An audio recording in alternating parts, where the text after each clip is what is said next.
But what's life like in China today? Mark Wetton is a Kentucky-based businessman originally from Zimbabwe who runs a factory in Wuhan, China, where the coronavirus outbreak first started. He spent the last 3 months in quarantine. Here's the story.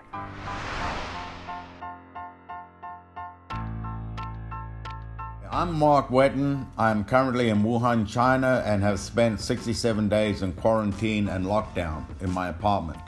You could only go in or out the gate if you had certain credentials, meaning that you were a medical emergency person or somebody that had to leave the community. So at that time, we were not allowed out. It was just an absolute surreal experience to go from 100 miles an hour to nothing overnight, waking up one morning and just like being in a movie. However, what was so interesting to me was as time went along, the environment got better as far as the pollution.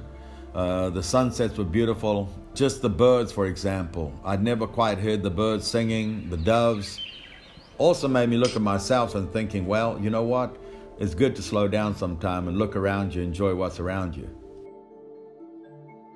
That led me to learning how to cook.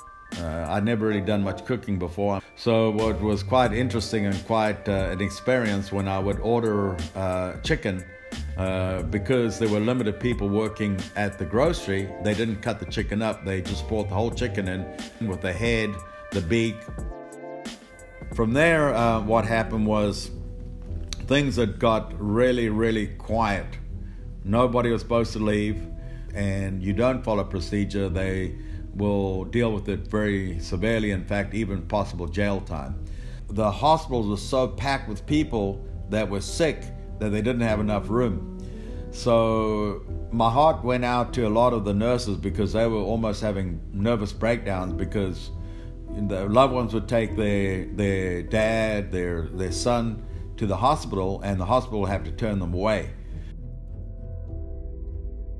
While the virus was becoming more prevalent in Wuhan, one of my Chinese teachers, Pak, that is living in a home in Kentucky, was very concerned.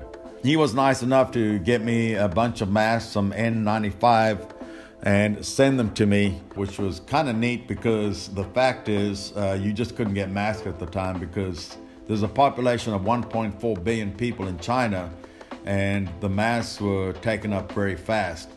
The ironic thing is now there's plenty of masks in China and not so many in America right now. Life in Wuhan currently is getting back to normal. I have to send my temperature both in the morning and the evening to the community to record my temperature to make sure that I don't have any fever. I leave the community, I have my temperature checked. I go to the grocery store, I have my temperature checked. I come back and I have my temperature checked.